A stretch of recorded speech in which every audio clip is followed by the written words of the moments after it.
Okay, as he mentioned, Luis, who told the first story today, is my partner. And since you know he's charming, good-looking, and loses his wallet a lot, hearing that I'm his partner probably fills you with a combination of envy and pity. Yeah, absolutely right. Yeah, we're trying to be the Bradgelina of the Flagstaff legal scene.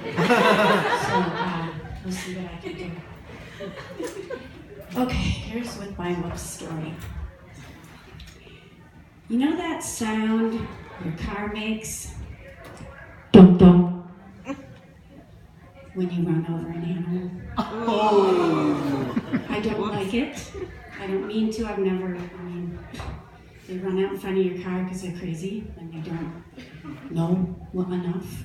In fact, I dislike it so much, I'm actually a member of my little sister's I Love Animals Club. And when she was 5 years old, she and her best friend, Dana Gottlieb, decided to have a We Love Animals Club. And they had an oath that you had to say. So for those of you who do love animals, I want you to say the oath with me. If you don't love animals, people will be looking at you and wondering why you don't, but that's fine. I'm not going to force anyone into this. So you're going to repeat after me, okay, as we do the oath that my little sister and Dana Gottlieb made up. Okay.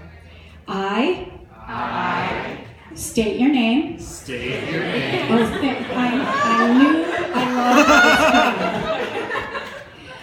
Love all animals. Love all animals. Big or small. Big or small. Mean or nice. Mean or nice. Stinky or clean. Stinky or clean. That's it. And now, sworn members of Martha's Animal Club.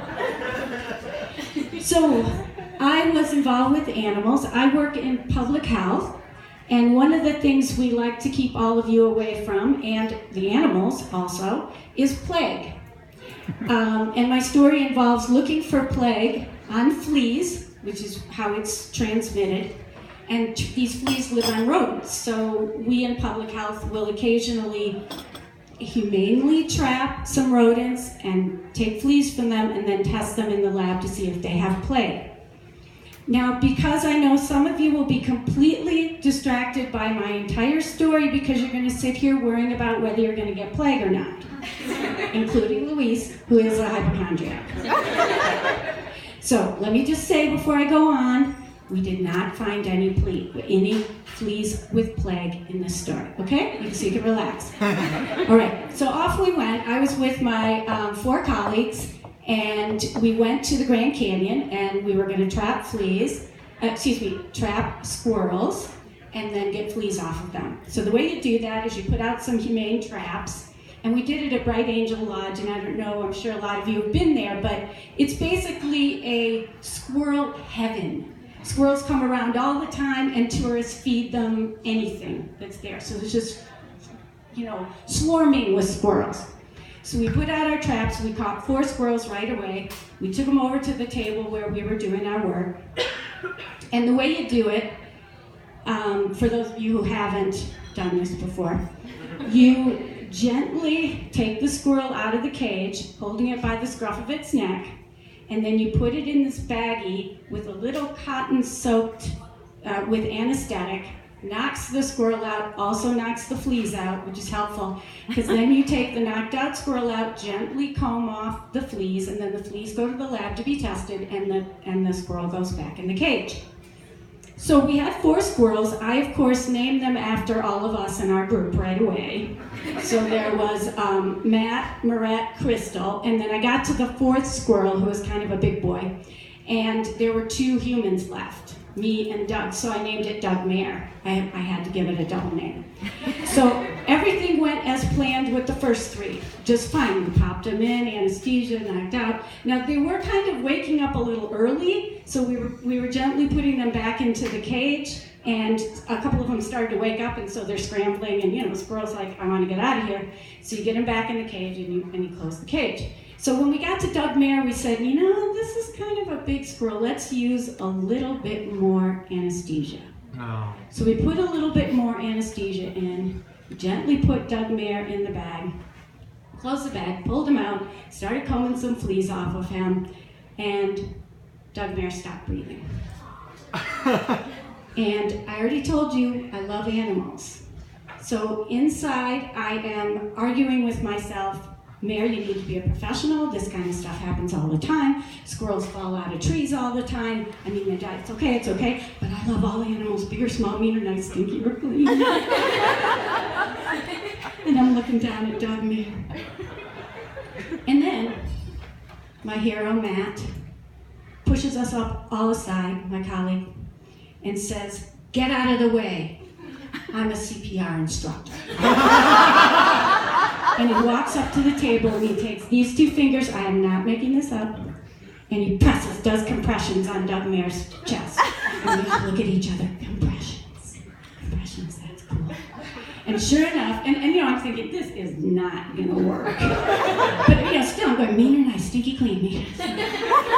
And so, sure enough, Doug Mare's little eyes pop open, he starts to breathe, and we successfully get him back in the cage, and we take our 4 squirrels, take them back to Bright Angel, and let them out, and they were all great, and they were all fine. Whew. All right, so I was feeling pretty good about myself at this point. And I thought, you know what? I'm kind of up on my karma. And I mean that kind of karma, not the karma that Buddhists know, this really true understanding of lives after lives and all that stuff that I don't really understand. But that karma that Americans use. It's just for that thing. So like, a guy breaks up with you, and then he runs off with this other girl, and then 3 months later she dumps him, and you go, that's karma. I'm talking about that kind of karma. So I figure I'm up 1 on my squirrel karma. I'm really doing well here. On this earth, walking this earth. So speaking of walking this earth, I swear not 3-4 days later, I'm outside with my dog Una, and we're walking around in the woods as we often do. She's having the greatest time. And you know how dogs do that thing, squirrel, squirrel. And they just, chase after the squirrel. And they often completely miss the squirrel, and they are actually barking up the wrong tree, and I don't mean that metaphorically. That's my dog. But for some reason this day, she ran after a squirrel, and the squirrel chose not to go up the nearest tree. The squirrel decided that some tree, 4 trees down, was a better tree. And she caught him, and she snapped his little neck, and he died instantly. I felt pretty miserable about that, both because I love animals, but also because now my squirrel karma was probably down 1. So where did that leave me? 0 squirrel karma now? Am I back at 0? Do I have to start all over again? Or maybe, you know what, it was my dog. I tried to make her stop. I said, stop, stop. When they get it in their heads, they're all, ooh, instinct. And I can't stop them. And I couldn't. So I thought, where am I on this? You know what? I'll do what everyone does in this situation. I'll look it up on the internet.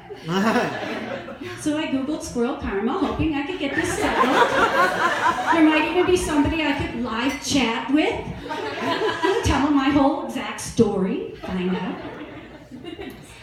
But no, in fact, squirrelkarma.org it was, is written by someone who calls herself the Nut Lady, and who has children she calls nutlets, and she pretty much describes what they had for lunch. So it did not help me at all. Nothing I tried really helped. So, it was either at 0 or up 1. So then about a week later, I'm driving to work. I think Luis was with me. And I'm driving out of the neighborhood, and dum-dum, I hit a squirrel. Oops. That's it, thank you.